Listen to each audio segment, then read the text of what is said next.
What happens when a guy dies in an accident and chooses to get a bunch of overpowered abilities in his next life? Let's find out.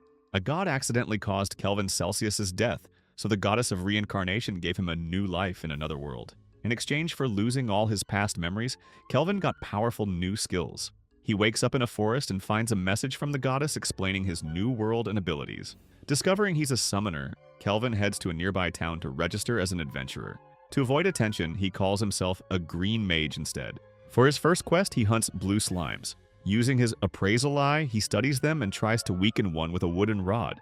After some struggle, he successfully makes a contract with a slime and names it Clotho. They team up to defeat more monsters and earn some gold.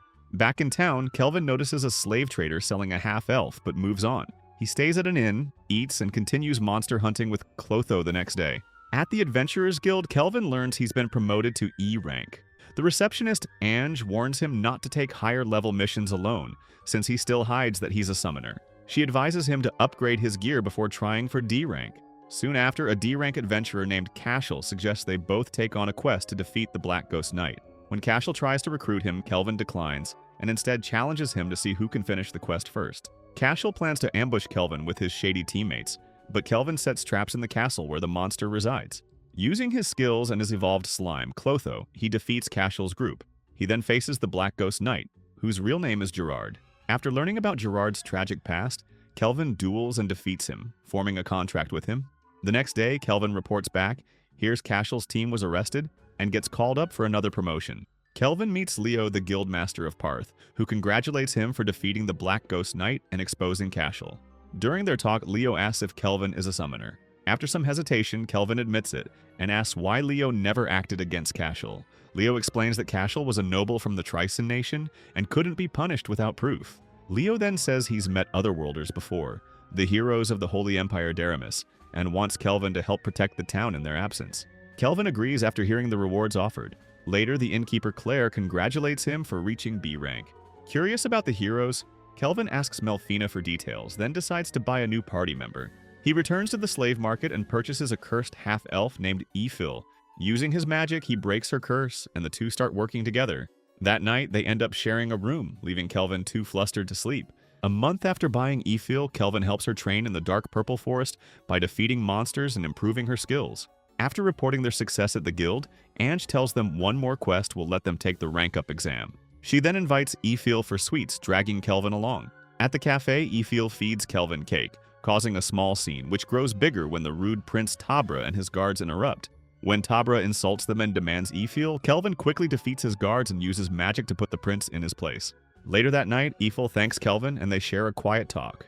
The next day, Leo informs Kelvin about a new quest, exploring the Hermit's Cave, where a sealed demon was found.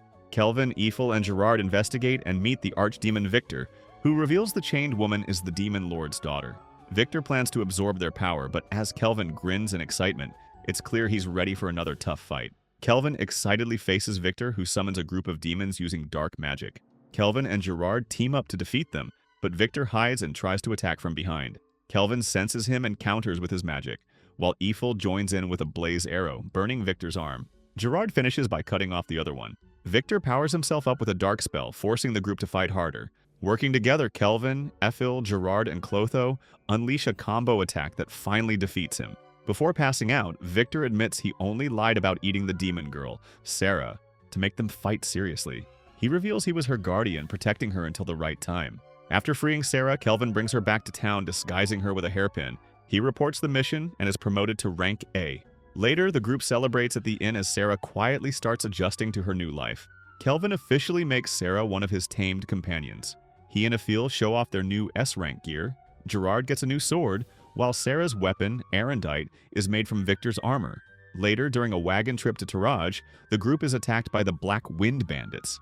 Kelvin lets Sarah handle them alone and she easily defeats them all. When they reach Taraj, Kelvin notices the place looks like old Japan. Sarah happily asks him to teach her how to swim, remembering Victor's promise. At the guild, they meet the guildmaster Mist, who explains that the bandits are secretly working for Tryson and can't be dealt with openly. Kelvin decides to handle it himself. That night, Kelvin's party raids the bandits' base and rescues the captured slaves. They defeat the bandit leaders with ease, and soon after, the heroes of Duramis arrive, only to find Kelvin's group already waiting for them. The heroes of Duramis confront Kelvin's group, accusing them of being the Black Wind Bandits. Kelvin jokingly plays along and challenges them to fight. Hey, if he wins, they'll testify against the real criminals. The heroes agree and they move to an open area for the battle. Kelvin fights alone while his team watches. He uses a new item, the Skill Eater, made from Victor's armor, which lets him copy Miyabi's ability. The heroes attack together, using magic and teamwork, but Kelvin blocks, counters, and experiments with new spells. After an intense exchange, he defeats them all using his new technique, Radiant Crossfire. When the fight ends, Toya and his team realize Kelvin isn't their enemy. He explains the truth and Toya apologizes. Kelvin accepts and reminds them to keep their promise about clearing his name. Everyone ends things on friendly terms, though slightly embarrassed when asked to strip for inspection. Kelvin, Mist, and a guild receptionist watch Luca, her mother, and other freed slaves leave on a wagon. Mist then asks Kelvin what he'll do next, and he says he has a fun punishment game to take care of. Meanwhile, the heroes of Duramis struggle against a giant octopus in a cave, while Kelvin and his group watch and relax nearby. After the heroes finally win, everyone enjoys a picnic together and chats about how the heroes were summoned to this world. When Sarah accidentally fishes up a powerful dragon, Kelvin tests the heroes by asking how they'd handle such a threat. Satisfied with their answer, he helps Sarah defeat it. Later, Kelvin's group meets Queen Tsubaki of Taraj, who thanks them and offers a reward. Kelvin simply asks for rice, which amuses her. After a small feast, she lets them use the teleport gate home. Back in Parth, Kelvin's group buys a house, hires Luca and her mother as helpers, and Melfina finally appears in her new human form. Melfina enjoys Aethel's cooking and jokes about how hard it was to find Kelvin. When Gerard asks who she is, she introduces herself and later asks everyone to call her Mel to keep things simple. She also gives Kelvin a special blessing that prevents him from dying once a month and allows him to summon heroes. Later, Mel and Sarah spar while the others watch. Afterward, they relax in the bath and talk about how Kelvin seems deep in thought lately. Mel guesses it's because he's worried about his new hero summoning ability. That night, Kelvin decides to try it. With Mel's help, he performs a reincarnation summon, bringing a girl named Rio into the world. Both of them faint from exhaustion. The next day, Rio wakes up, explores outside, and meets Kelvin. They share their stories, and Rio, grateful for her new life, asks to join his party. Kelvin agrees, and they decide to call each other Brother Kel and Ryan.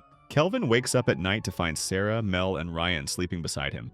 Though surprised, he's glad they're comfortable around him. The next day, Kelvin takes Ryan and the others to the dark purple forest to train. Using his experience share technique, he lets them gain levels while he fights monsters inside the dungeon. When a shadow wolf appears, Kelvin defeats and tames it, naming it Alex. Ryan quickly bonds with the wolf and learns she can understand animals. Later, Erd's party arrives to hunt monsters for their rank-up exam, but they end up leaving after meeting Kelvin's group. That night, Sarah senses assassins surrounding their mansion. Kelvin confirms they're linked to Kristoff and Tryson. Seeing this as a chance for Ryan to practice, he lets her and Alex handle them, while he and Sarah watch. After the intruders are defeated, the group cleans up. Meanwhile, in Tryson, Emperor Zell discusses the fallout from Kristoff's scandal, and his generals argue over whether to go to war. Kelvin's group rides through Crest Forest toward an elven village. Aphil feels familiar with the area, which Kelvin attributes to her elven blood. Sarah finds it strange that elves live on the eastern continent, and Mel explains that some migrated from the western continent over a decade ago and are now under Gon's protection. A flashback shows Guildmaster Leo warning Kelvin about tensions between Tryson and Gon, predicting a future war. Leo gives Kelvin a special quest from King Leonhard of Gon, who wants to meet him. Back in the present, Kelvin notes he needs both King Leonhardt's and Queen Tsubaki's approval for his S-rank promotion. The group's task is to defend the village from an S-rank monster, possibly linked to Tryson. They're briefly stopped by elven archers, but are cleared by Nelras, the village elder, who recognizes Aethel as Rumil. Nelras explains the village's history and how a fire dragon destroyed part of it, taking Lumil, who may have been Aethel's mother, away. Monsters now kidnap elves who bypass the village barrier. Kelvin and the group agree to help and make minor fortifications. Mel creates mist around the village. Sarah conjures a black magic moat, and Gerard guards the entry. That night, Tryson's soldiers lead an ambush, but Ethel snipes them using her shadow bow while Kelvin provides recon. A gigant lord appears at the enemy camp, giving Ryan a chance to prove herself. With Clotho and Alex's help, she defeats it, revealing its true form as the Furnace Lord, which she also takes down. Back at the village, General Clive and his soldiers launch an attack on Kelvin and Aphil. General Clive hovers near Kelvin and Aethel with 4 soldiers, trying to charm Aethel into becoming his slave. Kelvin immediately attacks, declaring she's off limits. He appraises Clive and discovers he's also a reincarnated person.